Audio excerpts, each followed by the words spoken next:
Welcome guys. कैसे हैं आप सब? उम्मीद है अच्छे होंगे, खुश होंगे और मेरी स्टोरी सुन रहे होंगे। माफ़ी चाहती हूँ, मैंने काफ़ी देर लगा दिया आप सबको वेट कराने के लिए। तहे दिल से माफ़ी।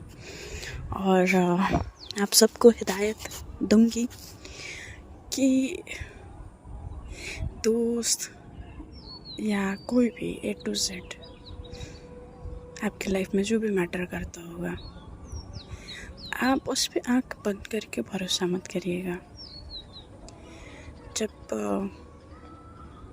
लगता है ना कि कोई आपको छोड़ के नहीं जाएगा, या आप जो हो जैसे भी हो, कुछ भी हो जाए, पर वो नहीं जाएगा। अगर वो चला जाए तो काफ़ी बुरा लगता है, और उस बुरा लगने के चक्कर में मैं गुस्से पर थोड़ा बात बोलना चाहूँगी कि इंसान जब गुस्से में बोलता है ना, तो वो पूरी तरह से सोच के नहीं बोलता। वो सच बोल रहा है, झूठ बोल रहा है, क्या बोल रहा है, क्या नहीं बोल रहा है, नहीं पता होता है। पर अगर वो बोल रहा है तो इसका मतलब ये नहीं होता कि वो सच ही बोल रहा है, वो झूठ भी हो सकता है। खैर, अभी जो हुआ उसको पीछे छोड़ते हैं, और कहते हैं ना कि single life is best life. और आपकी कंडीशन जो भी हो, ख़राब हो, अच्छा हो, या जिस तरीके से भी आप खुद को रिकवर करने की कोशिश करते हो, वो आपका बेस्ट होता है। और किसी को ज़िम्मेदार ठहराना या किसी पे दोष लगाना, बहुत देर के बाद मुझे समझ आया कि मैटर ही नहीं करता। या आप पे कोई क्या दोष लगा रहा है, क्या आरोप लगा रहे हैं, मैटर ही नहीं करता। जब वो इंसान आपकी लाइफ में मैटर नहीं करता तो क्यों इतना सोच रहा? फॉरगेट इट, भूल जाओ चीज़ों को। मगर हम कहते हैं ना कि जिस चीज़ों को हम ज़्यादा कोशिश करते कि नहीं अभी हमें भूल जाना है, हम उस चीज़ों को ज़्यादा सोचते हैं। तो ये तो रही मेरे लाइफ में चल रही खिचड़ी, और भगवान ने चाहा और मेरी कोशिश होनी चाहिए तो बहुत जल्दी सब कुछ ठीक हो जाएगा, और फिर से मैं वापस अपने पुराने लाइफ में, नहीं पुराने नहीं, नई लाइफ में, एक नई ज़िंदगी को एक नए तरीके से फिर से मी एंड मेरी स्टोरीज़, बस दैट्स ऑल, और कोई नहीं चाहिए। तो चलिए आप सबको स्टोरी सुनाते हैं, और सुनाते सुनाते और कुछ बातों को अपने एक्सपीरियंस के अकॉर्डिंग समझाने की भी कोशिश करूँगी। कहते हैं ना कि एक सिक्के के दो पहलू होते हैं। ज़रूरी नहीं कि सामने वाला इंसान ही गलत हो सकता है आप भी गलत हो। तो हर सिचुएशन में दोनों चीज़ें अप्लाई होती हैं। और गाइस, 4 महीने 5 महीने के बाद मैं स्टोरी रिकॉर्ड कर रही हूँ। मे बी मैं स्टोरी भूल भी गई हूँ, बट मैं कोशिश करूँगी पूरी तरह से उसको रिकवर करने की। तो मेरे को उसमें थोड़ा टाइम लगेगा। अभी मुझे जितना याद है मैं उतना सुना देती हूँ, और धीरे धीरे मैं पूरा फ्लो में रिकॉर्ड करना स्टार्ट कर दूँगी, ठीक है? तो आपको कोई कमी लगे उसके लिए मैं पहले ही दिल से माफ़ी चाहती हूँ। और अभी चलिए आगे सुनाते हैं स्टोरी। मुकद्दर का सिकंदर, जो हमने लास्ट प्रीवियस पे छोड़ा था, प्रीवियस ही देख लेते हैं कि कंगना और सानिया में काफ़ी ज़्यादा अच्छा टाइम बीतता है, और उन दोनों में एक बहुत प्यारा मोमेंट वो जीते हैं, और बहुत खुशी के साथ जीते हैं। उनकी सुबह अलग ही खुमार में होती है, अलग ही लेवल पे होती है कि मतलब वो इमेजिन तक नहीं कर पा रहे होते हैं कि लाइफ फिर से एक बार स्टार्ट हो चुकी है। जबकि कंगना को छेड़ने सानिया गई होती है, बट सानिया ने कंगना को छेड़ दिया होता है। मतलब आप समझ जाओ कि कंगना छेड़ने वालों में से ऐसा तो है नहीं कि कोई भी आए और छेड़ के चला जाए, और सानिया उसको हल्के में ले ली थी, तो कंगना ने भी बता दिया। तो अब ठीक है, स्टोरी को अब आगे बढ़ाते हैं, और जिनको थोड़ा कन्फ्यूजन हो रहा होगा वो प्रीवियस पार्ट प्लीज़ एक बार सुन ले और स्टोरी पीछे जाके बैक स्टोरी सुन ले, देन मैं फुल्ली रिकवर कर दूँगी स्टोरी को, मतलब जिस फ्लो पे था उसी फ्लो पे रिकॉर्ड करूँगी। और अभी कोशिश करूँगी कि सुबह जिस टाइम पे मैं आप सबको स्टोरी सुनाती हूँ उसी टाइम पे आप सबको स्टोरी मिले। मतलब पहले टाइम चेंज होता रहता था ये वो, मतलब मॉर्निंग 6 बजे मैंने टाइम फिक्स किया है कि मेरी स्टोरी सुबह उठते से ही आपके फ़ोन स्क्रीन पे शो हो और आप सब सुने, आप सबका दिन बने और आप खुश हों, किसी की स्टोरी से इंस्पायर हों और आपके लाइफ में क्या चेंजेस और क्या चीज़ों की ज़रूरत है उसे आप अपनी लाइफ में चेंज कर सकें। सॉरी यार, आज कुछ ज़्यादा ही ज्ञान दे रही हूँ। खैर थोड़ा सा फ्लो में आने में थोड़ा टाइम लगेगा, थोड़ा नहीं जल्दी ही, एक एपिसोड के बाद। अभी मैं फ़िलहाल बस इतना ही कहना चाहूँगी। वहाँ से सानिया चली जाती है, कंगना वो मुस्कुराने लगती है उसको जाते हुए देख के, और जैसे वो बाथरूम में जाती है कहती कि अरे यार मैं ऐसे कैसे कर सकती हूँ, ऐसा नहीं करना था मेरे को। तो इधर कंगना खड़े होकर मुस्कुराते हुए और अपने बाथरूम को वो टाई कर रही होती है। टाई करके जैसे ही मिरर के सामने खड़ी होती है और अपने नेक को ऐसे देखते हुए वो मुस्कुरा सी रही होती है। एक अलग सी खुशी हो रही होती है उसको, वो समझ नहीं पा रही थी कि वो खुशी कैसी सी, मतलब उसके बदन में ना बटरफ्लाइज ऐसा लग रहा होता है कि फ्लाई कर रही हो, उड़ रही हो चारों तरफ आसपास। वो उसकी खुशी का ठिकाना नहीं होता है। पर अब अपनी खुशी को थोड़ा कंट्रोल में करते हुए अपने कबर्ड को खोलती है। और कबर्ड को खोलने के बाद आज वो ड्रेसेस चुनने में उसको बहुत टाइम लग रहा होता है। वो सोच रही होती है यार कौन सा ड्रेस पहनूं आज, कौन सा, बट वो डिसाइड ही नहीं कर पा रही होती है। थोड़े टाइम के बाद इस डिसीज़न पे आती है कि नहीं, आज मुझे तो ये पहनना है। वो निकालती है अपने वार्डरोब से कपड़े, निकाल के वो पहनती है।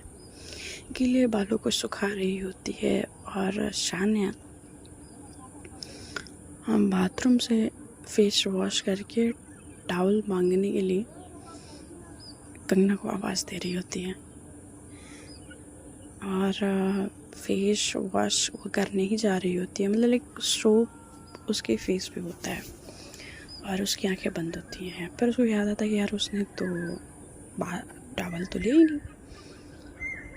तो दरवाज़ा खोल के और वैसे ही आके कहती है कि कंगना मुझे वो टॉवल दे दो ना प्लीज़। तो वो कहती है कि टॉवल, वो टर्न होती है, वो अपने बालों को सुखा ही रही होती है पर टर्न होती है, देखती है कि उसके चेहरे पे सोप लगा हुआ होता है और अपने वो पूरे फेस को रब कर रही होती है। तो कहती है कि आप ऐसे, तो कहती है कि हाँ। तो वो उसको शरारत सूझती है, कहती है कि अच्छा ठीक है दे रही हूँ मैं। वो टॉवल ले जाके उसके हाथ पे रख रही होती है, मतलब हाथ पे रखने से उसको छीन ले रही होती है, रख रही होती है छीन ले रही होती है। सानिया परेशान हो जाती है, कहती है कि कंगना प्लीज़ दे दो, मेरे आँखों में ना सूप लग रहा है। तो ये देखिए किसने कहा आपको ऐसे आने के लिए बाहर, आप फेस वॉश कर लेते और टॉवल लेने के लिए बाहर आ जाते, तो मेरे से क्यों मांगा। तो कहती कि मतलब मैं तुमसे मांगने आऊँगी तो तुम मेरे साथ ऐसा करोगी।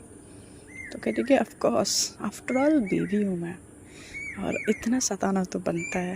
तो कहते कि व्हाट यू मीन कि इतना सताना तो बनता है, तुम्हें खबर है कि नहीं तुम किससे बात कर रही हो। तो कहती कि हाँ खबर है। वो टॉवल को उसके गले में फंसाते हुए उसको अपने तरफ खींचती और कहती कि अपने पति से और कुछ। तो सानिया के फेस पर स्माइल आ जाती है, कहती कि बस अब दो। अब वो चली जाती है और उसको थोड़ा सा पुश करके कंगना को यकीन नहीं हो रहा था कि उसकी ज़िंदगी में इस तरह से खुशी आई है और इतनी इजीली। आज कुछ गड़बड़ ना हो, कोई गलती ना हो, इस बात के लिए वो गॉड को थैंक यू बोल रही होती है। कंगना बोलती है गॉड थैंक यू ऐसा टाइम मेरे लाइफ में देने के लिए। मुझे नहीं पता था कि मैं ये वक्त को भी जीऊँगी। मुझे तो लगा था कि सिर्फ परेशानी और परेशानी और परेशानी ही बस। कहते कि प्लीज़ आप ऐसे ही मेरी ज़िंदगी में खुशी बनाए रखना, किसी की नज़र ना लगे प्लीज़। और अपने बालों को सुखाती हैं, फिर बालों को सुखा के सेट करके और सारे आज मैचिंग कपड़े पहने हुए होती है। उसकी हील से लेके उसकी चूड़ी तक सब कुछ मैचिंग होता है और मैचिंग होता है। और वो मैचिंग कपड़ा तो पहनी ही होती है, उसने मैचिंग साने के लिए भी कपड़े निकाले होते हैं। वो कपड़े रखती है और कहती कि मैं नीचे जाती हूँ, मैं आज साने के लिए नाश्ता मैं खुद बना के लाती हूँ इनके रेडी होने से पहले। तो नीचे जाती है तो उसकी मामियाँ उसको देखती हैं और उसकी माँ शालू जी, उसके मामा और उसकी बहन, फिर उसकी दोस्त कविता, सब लोग उसको देखते ही रह जाते हैं। वो वाइट साड़ी में काफ़ी खूबसूरत लग रही होती है। उसने वाइट कलर की साड़ी पहनी होती है और उसने हील भी ट्रांसपेरेंट वाइट ही होता है, हाथों में चूड़ियाँ वाइट होती हैं और बालों को उसने क्लिप किया होता है। पूरा बाल ओपन होता है और बालों को पीछे से उसने क्लिप किया होता है। उसकी आंखों में काजल, होठों पे रेड कलर की डार्क रेड लिपस्टिक और माथे पे एक छोटी सी काली बिंदी काफ़ी खूबसूरत लग रही होती है। माथे में सिंदूर सजाया होता है, गले में मंगलसूत्र होता है, प्रॉपर ट्रेडिशनल होता है ना, अवतार पूरा, और पैरों में चंचन पायल। उसके बाद वो सबको देखती है ऐसे कि मतलब क्या हो गया, सब मुझे घूर क्यों रहे हैं। कविता के पास जाती है, कहती है कि कविता क्या हुआ, उसके फेस पे चुटकी बजाते हुए। तो कहती है अरे यार क्या तू लग रही है। तो तब तक उसकी नज़र नेहा पे चली जाती है। जब वो नेहा को देखती है और फिर उसको देखती है, कहते कि क्या बोल दिया मैंने। तो कहते कि बहुत सुंदर लग रही थी, अभी नहीं लग रही है। कहते कि व्हाट। तो कहती कुछ नहीं तू। तो कहती उसकी मामी उसके पास आती हैं, संध्या और रमा। तो कहती कि बेटा तुम बहुत खूबसूरत लग रही हो, ऐसा लग रहा है कि नई नवेली दुल्हन कोई आई हो। शालू जी कहते हैं कि नई नवेली दुल्हन वो टोन सा काटती हैं, अपने घर विदा करा के जाती है, अपने मायके नहीं रहती, अपने माँ की बातों को ज़्यादा नोटिस नहीं करती है और अपने मामी के साथ वो किचन में चली जाती है। कहती कि मामी आज खाने के लिए मुझे नाश्ता बनाना है, प्लीज़ मैं बना लूँ। तो कहती है हाँ हाँ तुम्हारा सब कुछ है, तुम कुछ भी कर सकती हो। वो किचन उसको दे देते हैं और तब तक ये बना ही रही होती हैं मोहतरमा, और उनको सारा प्रॉपर तैयारी मिल भी जाती है कि वो अभी करे कुछ बनाए खाने के लिए। पर एक बहुत तेज आवाज़ गूंजती है। आवाज़ जो होता है किसी और का तो होगा नहीं, सान्या का होता है। बहुत तेज़ आवाज़ में बोलती है लाइक कंगना। तो कहती है कि क्या हो गया, इतना तेज़ क्यों चिल्ला रहे हो। तो ये तब तक वो आसपास साइड में मामियों को देख लेती है, तो उसकी आवाज़ धीमी हो जाती है, बहुत स्लो हो जाती है और कहती है कि ये कपड़े। तो कहते कि क्या हुआ कपड़ों को, तो कहते कि यहाँ नहीं बता सकती, चलो रूम में। तो वो रूम में लेके आती है उसका हाथ पकड़ के। वो जो पैंट पहनी होती है वो टी शर्ट से कवर की होती है, टी शर्ट से कवर की होती है, और ऊपर टी शर्ट ऊपर करते तो उसके पैंट का जो बटन होता है ना वो टूटा हुआ होता है। तो कहती है कि हंसने लगती है वो देख के।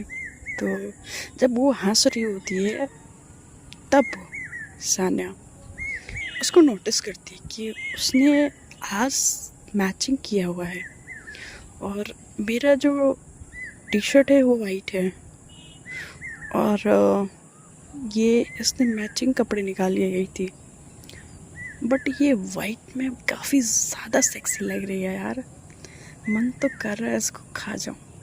ऐसे वो बोल ही रही होती है अपने मन में, सामने से नहीं बोल रही होती है, और वो कंगना को देखे जा रही होती है। कंगना थोड़ी देर दांतों के नीचे अपनी उंगली को रखती है और फिर थोड़ी देर सोचती है। सोचने के बाद जाती है अपने ड्रॉर से वो उसको फिटिंग करने के लिए कुछ देखने लगती है जुगाड़, कि भैया कुछ तो मिल जाए जिससे जुगाड़ हो जाए। तो जाके उसको सुई धागा मिल जाता है। सुई धागा मिल जाता है तो सुई धागा वो टक कर रही होती है बटन को। जैसे ही टक कर रही होती है नीचे वो बैठ के, तब तक वहाँ पे कविता आ जाती है। उसको लगता है कि अरे यार ऐसे चिल्लाते हुए लेके गई है, पता नहीं दोनों की आवाज़ें नहीं आ रही हैं, पता तो करूँ कि क्या हो रहा है यहाँ पे। और इसको कहीं कुछ मतलब इन दोनों में तो कल रात तक तो बहुत अच्छा था, अभी थोड़ी देर तक बहुत अच्छा था, अभी अचानक से क्या हो गया। कविता पता करने आती है तो देखती है कि हमारी मैडम कंगना बैठ के पता नहीं कुछ कर रही है। उसको दिखता नहीं है कि वो टक कर रही है, बट दिखता है कि वो बैठी हुई है। और जैसे ही वो देखती है तो वो सॉरी तुम लोग प्राइवेट टाइम मैंने ख़राब कर दिया, सॉरी मैंने कुछ देखा नहीं। तो कहती कि व्हाट, मैंने देखा नहीं, तू क्या बकवास कर रही है कविता, कंगना बोलती है। तो कहती कि मैंने कुछ नहीं देखा, मैंने अपने आंखों पे हाथ रख लिया है, देख लो। तो कहती कि डन हो। वो जल्दी से टक करके और मतलब स्टिच करके पैंट लगा लेती हैं सान्या, और कहती कि हो गया, आप पैंट बंद कर लो। तो फिर वो सीधे से खड़ी होती है। तो जब कविता को बोलती है टर्न हो और आंखें खोल, तो देखते कि उसके हाथों में सुई धागा रहता है। कहती ओह बटन स्टिच कर रही थी, मैं तो कुछ और ही सोच ली थी कि तुम दोनों का अभी तो। कहती कि उसके अलावा भी अपना दिमाग चला लिया कर, अगर दिमाग में कुछ नहीं है तो भगवान से उधारी मांग ले, ठीक है। तो कहती है वैसे तू आई क्यों यहाँ पे। तो कहती कि वो मैंने आवाज़ सुनी थी ना किचन में जब तू थी, तो इसलिए मैं आई देखने की तुम दोनों कहीं लड़ तो नहीं रहे। तो कहती कि अच्छा। तब तक उसको नीचे से आवाज़ आती है कविता को। कविता कहती है अच्छा ठीक है तुम दोनों नीचे आ जाओ, मैं जा रही हूँ। वो बोल के दोनों चले जाते हैं, सॉरी कविता चली जाती है। दोनों वहाँ पे खड़े रहते हैं कि और अपने माथे पे सर मार लेती है, अरे सॉरी अपने हाथ से अपने माथे पे ऐसे ताली मार लेती है, ऐसे कह सकते हैं यार, थपकी मार लेती है। और सान्या मुस्कुरा रही है। तो देखिए आप इतना मुस्कुरा क्यों रहे हो। तो ये देखिए तुम्हारी ये दुर्दशा देख के मुझे नहीं लगा था तुम किसी से डरती हो। तो कहते कि नहीं मैं डरती नहीं हूँ, पर ये सबको जाके बता देगी, मुझे पता है इसके पेट में कोई बात बचती नहीं है। तो कहती है कि कुछ नहीं होगा, रिलैक्स। वैसे सान्या बोलती है कंगना वैसे आज तुम बहुत ज़्यादा खूबसूरत लग रही हो। तो कहती है कि अभी नोटिस किया। तो कहते कि नहीं, नोटिस तो मैंने बहुत देर से कर लिया सब कुछ। तो कहते कि व्हाट? तो कहते कि सब कुछ। तो कहती है कि ज़्यादा दिमाग मत चलाओ। तो कहती है कि नहीं नहीं, मैं दिमाग नहीं चला रही, मैं बस बता रही हूँ कि काफ़ी खूबसूरत लग रही है, और कि जो तुम्हारा नेवल है ना, वो तो काफ़ी ज़्यादा सेक्सी लग रहा है। कहती है कि मतलब कुछ भी हाल हो, उसके ऐसे हाथ जो झटक के, मतलब ऐसे जा रही होती हाथ, मतलब होता है ना आदमी, लड़कियां अक्सर हाथ झटकते हुए जाती है, तो वो जा रही होती, उसका हाथ सान्या पकड़ लेती है और उसको अपने पास खींचती है, खींच के, और उसके बालों को, जो हल्के से बाल उलझ चुके होते हैं, उनको कानों में फंसाते हुए कहती है कि सच में एक बार और, पता नहीं क्या करने का मन कर रहा है, बट कुछ तो करने का मन कर रहा है। तो कहती कि क्या करने का मन कर रहा है?